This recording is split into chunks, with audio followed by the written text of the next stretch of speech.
you're watching this video, then chances are you've attempted a diet of your own in the past, and you likely saw some success with it. Maybe you lost a few pounds, or maybe you lost a ton of weight. But eventually, you reached a point where you just got stuck, despite working out and dieting as hard as ever. Then you got frustrated and ended up regaining even more weight than you initially lost. Then you likely attempted to diet again afterwards to get rid of that regained weight, but this time, even when you put in the same effort, you just can't seem to get as lean and everything just seems so much harder. I've seen this happen time and time again, and I've personally been through this series of yo-yo dieting myself as well. Because the truth is, in the short term, just about everything works as long as you're in a calorie deficit with your diet. The long term, however, is where most people fail. In fact, there exists 8 to 12 week studies showing successful weight loss with pretty much every dieting approach out there. But when you look at long-term research, only about 10 to 20% of those individuals are able to keep that weight off in the long run, which is due to the fact that most people have been taught to use approaches that set themselves up for failure in the long run by negatively affecting their bodies both physiologically and psychologically with diets that leave them in a position where it's now much harder to strip off that excess fat.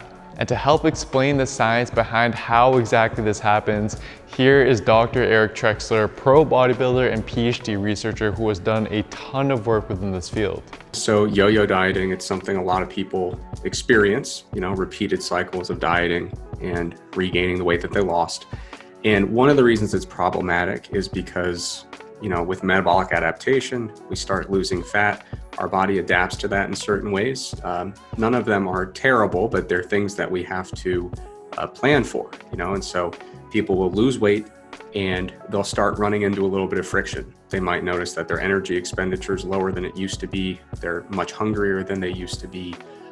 There might be some hormonal changes depending on how much weight they've lost and how lean they've gotten. And for a lot of people, they run into enough friction that they decide they no longer wish to be dieting, so they'll lose some fat and say, I don't think I really want to continue with the fat loss, or they're simply unable to continue because it's become so unpleasant. And so, sometimes people will say this, I just can't keep up with this because I don't like how low my calories are. I don't like how hungry I am. I don't like how lethargic I'm feeling. And they might go off the diet, start overeating. And because they have so much hunger and, relatively low energy expenditure, the weight gain they experience can be fairly rapid. And so what's unfortunate about that is we have a lot of hunger toward the end of a diet. Some of that is a result of just having low caloric intake. Some of that's related to having less fat storage than we used to. But some of it is related to the loss of lean mass, which occurs during a diet. And what happens is if we regain all of our fat from a diet during this yo-yo dieting process, in many cases, we regain the fat more quickly than we could possibly regain the lean mass.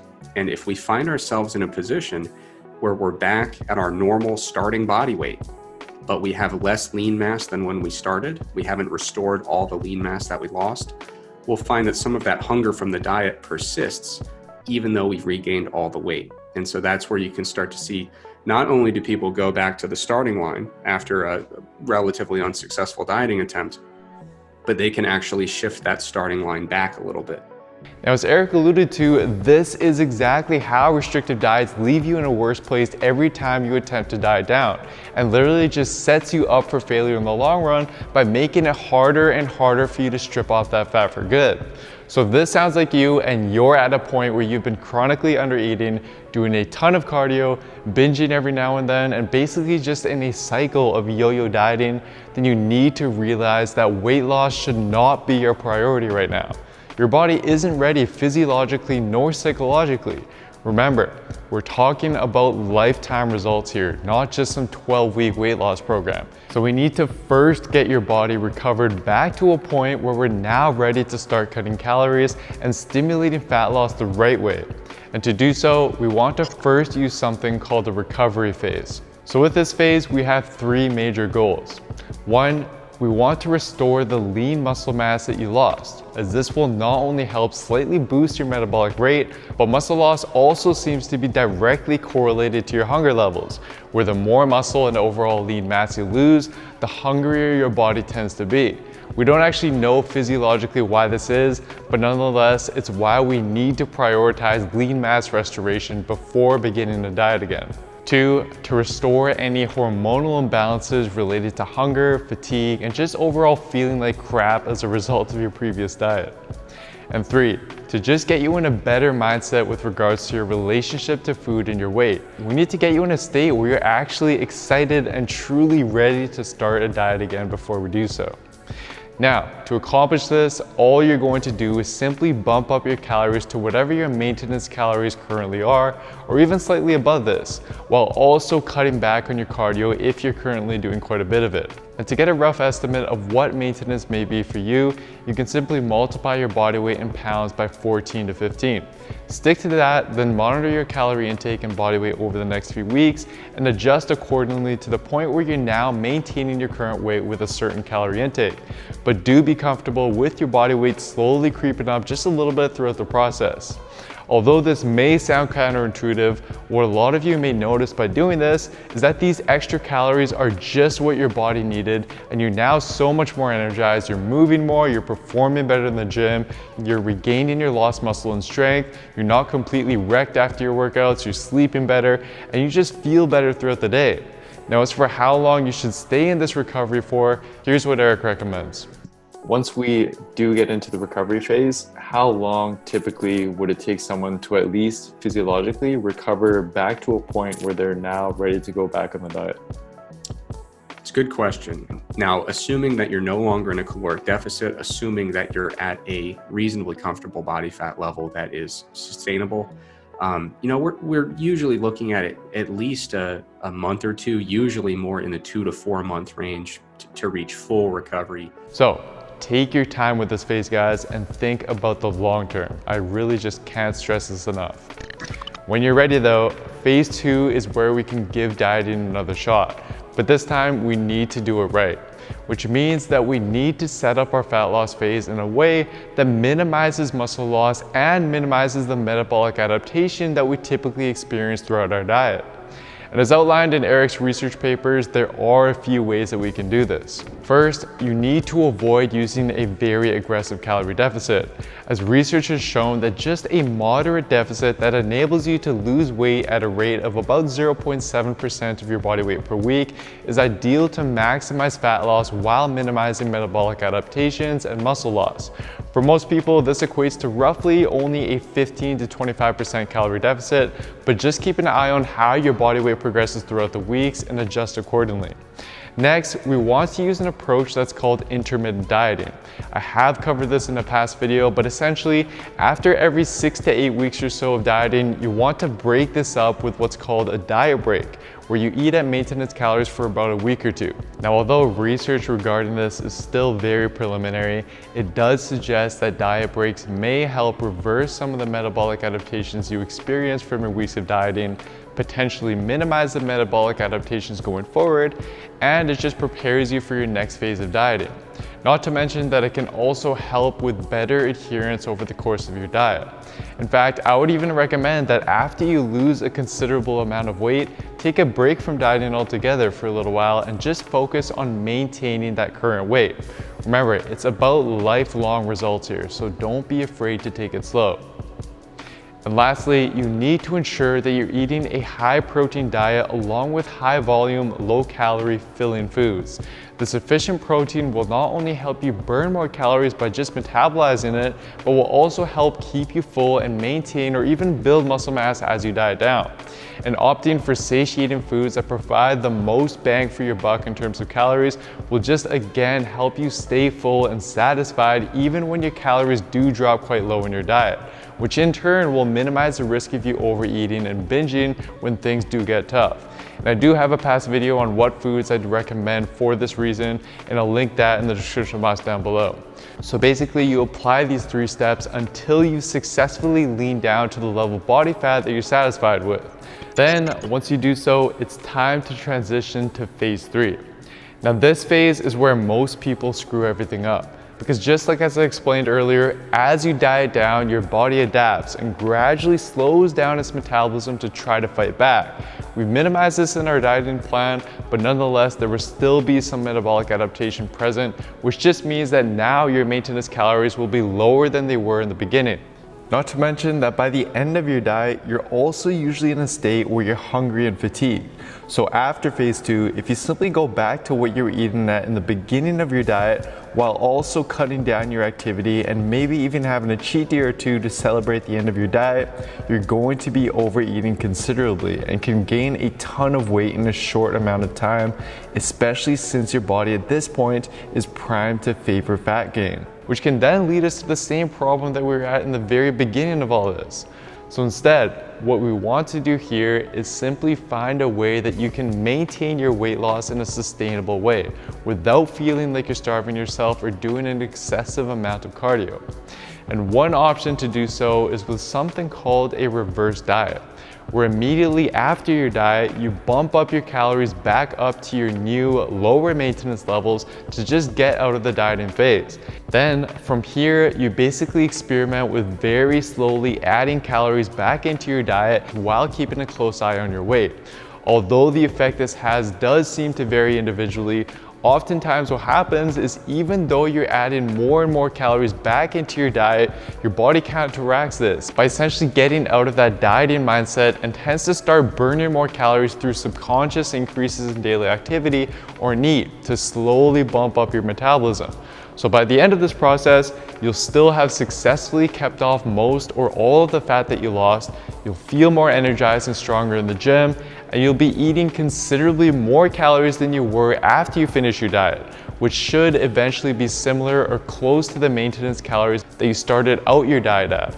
However, keep in mind that again, this does vary individually as people respond to increases in calorie intake differently. For instance, in one overfeeding study, researchers brought 16 normal weight subjects into a lab for 8 weeks and served them in excess of 1,000 calories each day.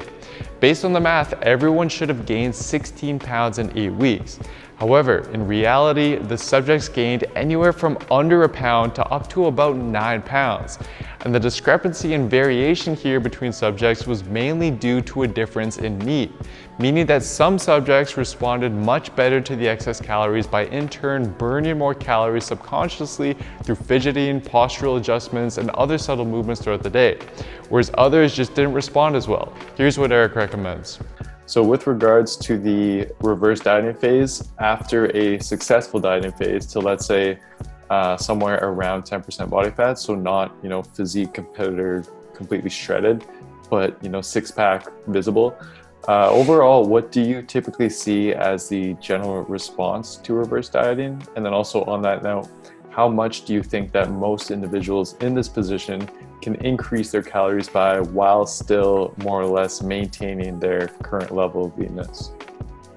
Good question. So typical response is really hard to give a singular kind of description of, because what you find in the literature is the magnitude of metabolic adaptation during weight loss is quite variable, and the magnitude of responses to overfeeding is quite variable. So with reverse dieting, what we're trying to do is just kind of slowly increase calories to see if we can increase our energy expenditure kind of on a similar timeline. So if we're kind of fueling a little bit of recovery and getting our energy expenditure back toward a normal level, the idea is to nudge that process along with slow increases in caloric intake so that we're not going to have a huge caloric surplus at any given time that's going to cause any rapid weight gain. For most people, reverse dieting, we might be able to increase caloric intake by 100 calories, a couple hundred calories. For some people, higher than a couple hundred, maybe a few hundred or so.